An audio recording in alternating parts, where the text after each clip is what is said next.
Armand Vallée was born in Paris in 1884, the son of a watchmaker and a seamstress. And although I managed to find very little other biographical information, I did at least discover that at the age of 20 in 1904, he took a job in banking in Portuguese Guinea. How this came about and how long he worked there is unknown, but he was certainly back in France by 1909, in which year he married Adrienne Suriot in the town of Asnières just outside Paris. Whether he'd ever set foot inside any of Paris's many illustrious art schools and how he got his career in illustration started, I've also been unable to discover. But the earliest examples of published work I found came from 1910 in the humour magazine Le Sourire, when he would have been 26 years old. And from the outset, Vallée demonstrated a pronounced predisposition for humorous scenarios, with many of the illustrations revealing an enviable mastery of plausible scene setting and the placing of his human characters within the composition. Such good-natured images rapidly became a staple of his output, and although humorous, they were also a credible record of daily French life that his readers would have readily identified with. But despite the success he was enjoying with this broader comedic work, Vallée also created more representational figure work featuring dainty and occasionally provocative females for the magazine Fantasio. They were almost exclusively printed as highly decorative duotones, although I did encounter one very attractive full-colour illustration. And although still light-hearted in their subject matter, they were less overtly humorous than his work for Le Sourire. Unlike the majority of his contemporaries, who tended to follow a particular well-defined stylistic path, Vallée obviously embraced the concept of diversity in the production of his images, and was equally successful whichever direction he chose to follow.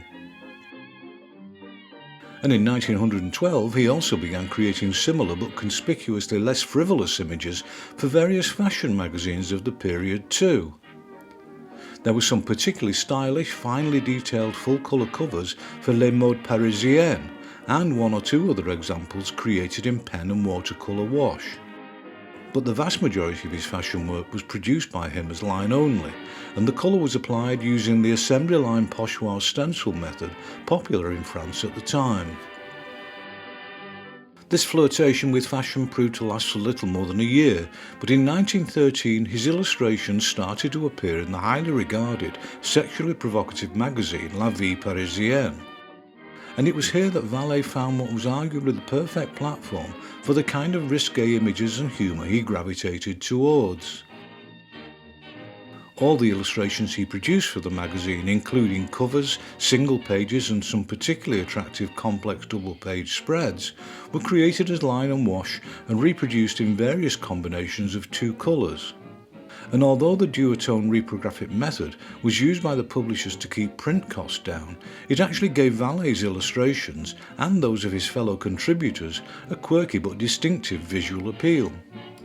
And in stylistic terms, he was among those who were in the vanguard of a modernist movement that would later become known as Art Deco. But he didn't abandon his more comical side, and among other humorous work he created a series of engrossing and amusing crowd scenes which appeared in Le Sourire's rival humour magazine Le Rire throughout 1913. They were all designed to hold the viewer's attention for some considerable time, and they more than succeeded in their mission.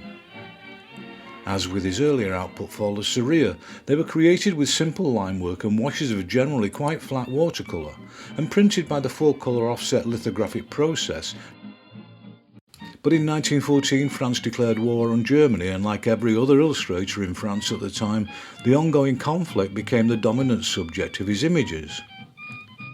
These illustrations were all published in Le Rire, but where many of his contemporaries were justifiably vitriolic in their wartime illustrations, Vallée stayed resolutely away from the darker side, and generally used his talents to boost morale through good-natured humour, and on occasion avoided the subject altogether. Following the end of the war, he returned full-time to the creation of more visual comedy and frivolous light erotic material, in roughly equal measure. And the various strands of his creativity were now appearing in four of Paris's most prestigious magazines. He was manifestly balancing his more stylised duotone work for Fantasio and La Vie with his full-colour cartoonish illustrations in Le Sourire and Le Rire. And the volume, variety and persuasive visual charms of all his work made him one of the most in-demand illustrators in post-war France. But it was the more erotic duotone material which started to edge ahead in terms of the demands made on his time and effort, and it was evidently La Vie Parisienne which was now his dominant and most frequent client. And alongside the expected array of young ladies in various states of undress, there were other examples which were captioned risque jokes. Whether Vallée created the jokes or was working with a writer I've been unable to find out. At this time he also demonstrated an affinity for sequential narrative humour in comic strip format, and several examples were published in La Vie Parisienne. But this seems to have been a short-lived deviation from his usual approach, and he only used it on very rare occasions in his later career. As the 1920s began, his work for Le Rire and Le Sourire was more of a trickle than a torrent, and within a year or two had stopped appearing altogether. But given the prodigious amount of work he was creating for Fantasio, and particularly La Vie Parisienne, it was hardly surprising. There's only so much one illustrator can produce in any given week, and these two were keeping him more than busy enough. In my searches I struggled unsuccessfully to find an issue of either magazine from this period that did not feature at least one contribution from Vallée. Most featured several. In addition to the many single and double-page illustrations he was creating for La Vie, he was also featuring regularly on the magazine's cover. They were invariably sexually suggestive illustrations of charming young females as the primary focus of the image, occasionally in comical and even surreal juxtaposition with other characters and elements. As with La Vie, but less slavishly so, Fantasio generally stuck with two-colour reproduction, and Vallée's palettes explored several pleasing and unexpected colour combinations. Whether these were imposed on him by the art editor of the magazine, or he was free to choose the colours himself, I couldn't say with any confidence. But alongside his persistent inventiveness, his use of limited colour continued to make the results both memorably stylish and aesthetically pleasing.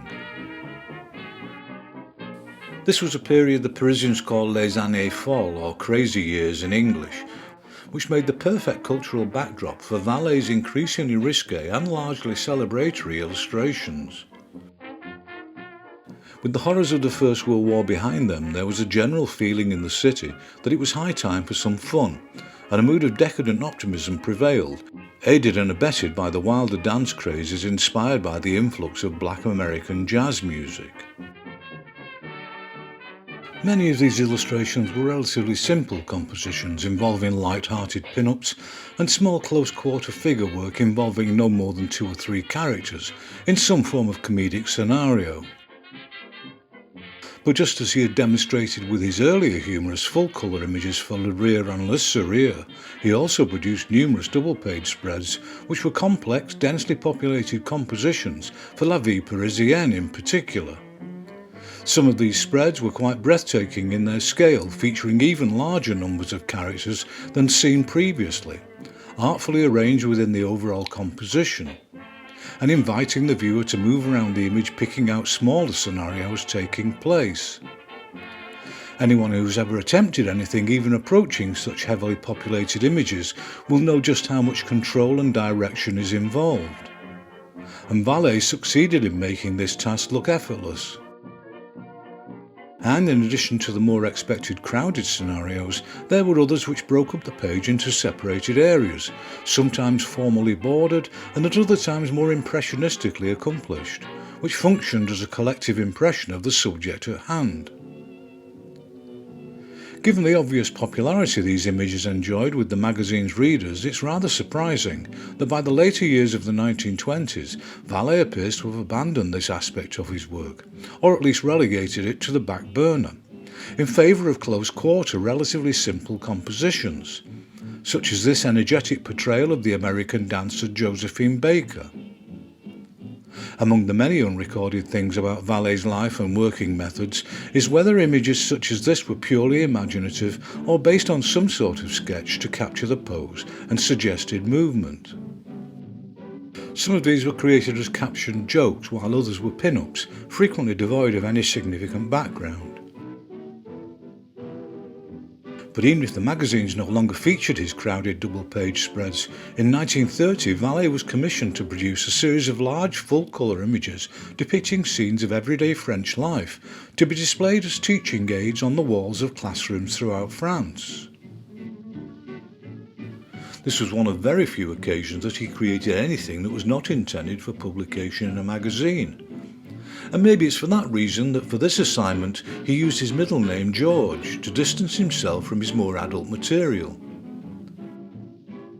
Following this unexpected but successful excursion into unfamiliar territory, he continued to produce more racy, lightly comic illustrations using line and tonal wash for La Vie Parisienne and Fantasio, which persisted with themes featuring single females or just a couple of characters. By this point, his early pre-war flirtation with formal decorative composition and stylised modernist line work was nowhere to be seen in his illustrations, and his more gestural calligraphic line and application of tonal washes dominated his output. And using this technique in both monochrome and limited colour, his remarkable productivity continued unabated for several years to come.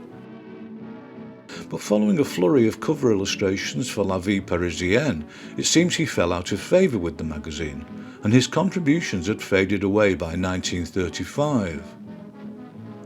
And just to make matters worse, in the same year Vallée lost his other significant client when Fantasio gave up the ghost and ceased publication after a run of almost 3 decades. But he made up for this loss with a large volume of sexually themed duotones for Le Sourire. By this point the magazine was also struggling to stay afloat, and other than these duotone contributions from Vallée, it was now pretty much entirely printed in monochrome to save money. There was even a generous helping of nude erotic photography featured as a desperate attempt to retain the readers. And in keeping with the magazine's bid to remain popular, partial and occasionally total nudity was well to the fore in many of the illustrations he created. Despite this increase in the level of sexuality evident in his work, his images were never vulgar, and the visual charm of his execution remained their most abiding feature. Not that anyone in France, arguably the world's most permissive society when it came to carnal matters, would have cared either way. In addition to these page illustrations, Vallée was also commissioned to produce similar illustrations for the majority of the covers from 1935 onwards. Like the pages, they traded exclusively on sexual innuendo and the use of lightly comic pin-ups or sexually suggestive encounters between the sexes. The available visual evidence from the later 1930s strongly suggests that if it had not been for his work for Le Sourire at this time, there would have been very little from any other sources. He had a very good run with this kind of humorous work over a 5-year period, but in 1939 the Second World War began, and in the spring of 1940 France found itself overrun by German invaders. From that point on, frivolity of any kind was no longer an option, and Le Sourire ceased publication in that year, leaving Vallée with nobody to work for. The only later image I could find was this solitary cover for La Vie Parisienne, published in 1948, although I suspect it may well have been a reprint from some time earlier. Other than that, the canvas is blank, and all I can tell you with any certainty is that Armand Vallée died in his home in Paris in 1960 at the age of 75. It's more frequent than I'd like that I find myself unable to discover anything of substance about the illustrators I feature, and in the case of Armand Vallée I'm at a loss why this would be. After all, he was very popular in his lifetime, and in his heyday must have been something of a household name in Paris at least. But as usual I tell myself that at least there is a decent amount of his work preserved, so that I, and hopefully a few others, can continue to view and admire them for their many graphic and engagingly human qualities.